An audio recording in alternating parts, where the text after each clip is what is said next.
be poor there. Joe returned to the United States in 1949 after attending college in Mexico.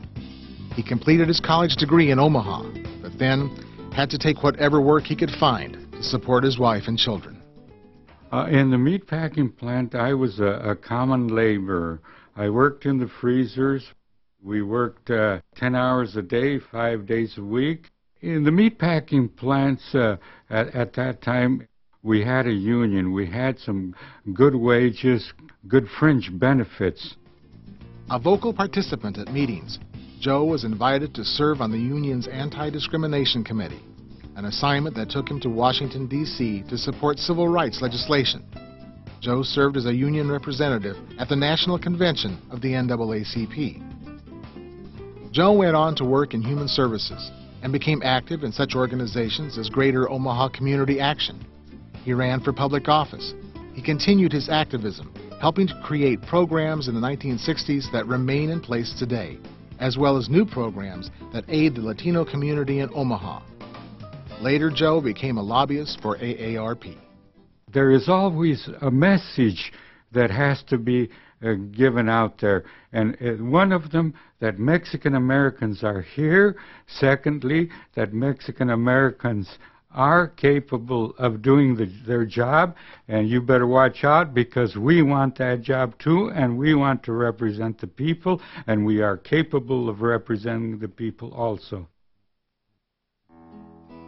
My father was Mexican from Mexico, and my mother is Russian-German.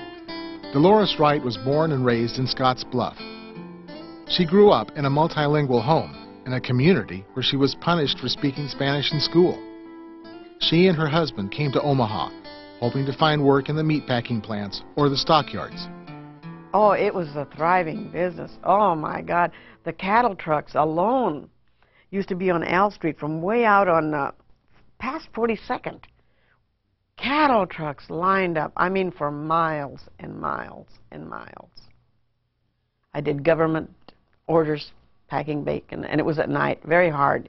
You had to get a quota out, I mean. And then I've worked in the kill floor, cutting the feet off the hogs. I've packed hamburger. It's hard. In the hamburger place, it was cold. I mean, it was way below 30 degrees, so it was cold. That's probably why we all have arthritis in our hands. You know. At one time, Omaha had the world's largest stockyard. But by the 1960s, economic forces began to close down Omaha's biggest packing plants. They just closed.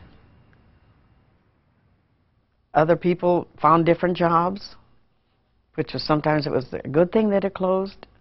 A lot of people went forward and got, like I said, better jobs, better positions. We were all scared at the time.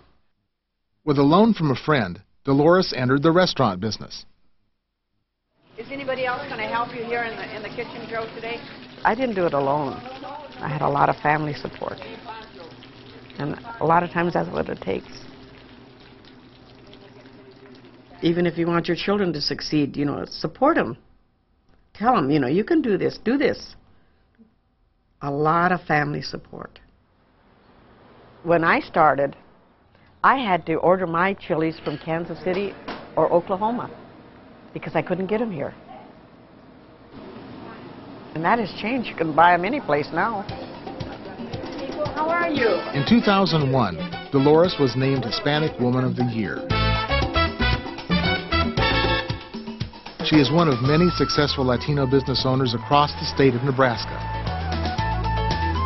Those businesses, as well as all businesses in Nebraska, have started recognizing and catering to the Latino market. At the little restaurant, we only had, I believe, 14 tables. Here we can seat over 200. And it's surviving. And it's still a family affair. Just what all American kids did in those days. Marty Ramirez grew up in Scotts Bluff with no notion of going to college. Growing up in the 50s, in the 60s, I think we only had 4 career choices. To go to Denver, to go to Omaha to work, to join the military or to stay home. Instead, he had the opportunity to attend Chadron State College with the help of a baseball scholarship. Understand, when I grew up, it was get rid of your culture and get rid of your language. My name is Mauricio Ramirez, and my sister changed it to Martin, and the system changed it to Ramirez. And so we were doing what somebody thought was a good way to become an American. Give up your language, give up your culture. Marty graduated in August of 1967, planning to find employment. Instead, he was drafted and put in the infantry. He received orders to go to Vietnam. It was minorities and poor whites who were fighting that war. A lot of white kids from the South. A lot of African Americans, a lot of Latino. Latinos have a proud heritage of military service some say dates back to the time of Aztec warriors. For example, during World War II, Victor Guzman, brother of Carlota Dominguez, was awarded the Bronze Star. For his service in Vietnam, Marty Ramirez was awarded the Purple Heart. I remember when I was in Scottsbluff after I came home from Vietnam, back to the barrio. We had no paved streets. We had no street lights. Our street lights were 50-watt light bulbs. I lived in a world of darkness, truly. And in my mind, I says, you mean you send me and thousands of others, Latinos and minorities, to go fight for this country, and this is how you treat us? Like others in his community, Marty began to take an active role, speaking out for change at city council meetings and school board meetings. And changes did occur. Streets were paved and lights were installed. So that's how I began to get really involved in the Chicano movement, because things were now happening all over the country, and in Nebraska, too. The late 1960s saw great change throughout the country. We can't pick it here because if we do, we'll go to jail. He said, fine, let's go to jail together. He picked up a picket. Cesar Chavez organized farm workers. The Chicano movement gained momentum.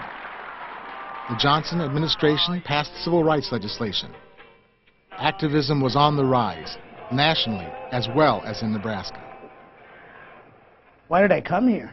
Marty's activism has shifted from the community to education. A counselor with a PhD in psychology, he also lectures on multiculturalism across the state, including at his alma mater, Chadron State College. Where are the Latinos? He is excited about the expanding career opportunities for young Latinos. On Chicano career myths. But I think now in Nebraska and this country, Latinos are now at the table. We are going to be a force to be reckoned in Nebraska.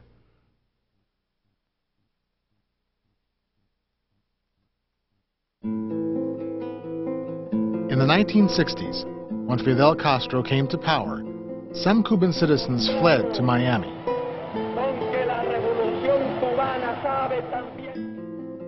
Among the youngest were the children of Operation Pedro Pan.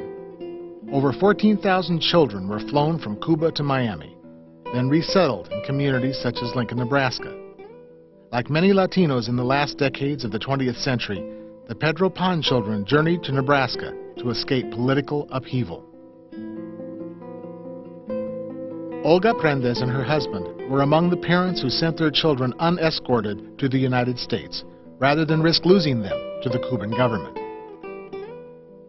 The parents couldn't do anything that they wanted with the child, educated the way they wanted. They belonged to the state, and they had to be indoctrinated. Olga Prendes' daughter, Maria, was 8 years old in 1961. The pretense was that we were coming to the United States to study, where in reality, you were coming to be away from the government. I don't know what was going to happen when they came here. I didn't have any idea of this organization or who was going to take care of them or anything. We sent them just to have them free. Maria and 3 of her brothers came first, assigned to refugee camps in Miami while awaiting scholarships or placements in American communities. Olga Prendes insisted that her children must not be separated.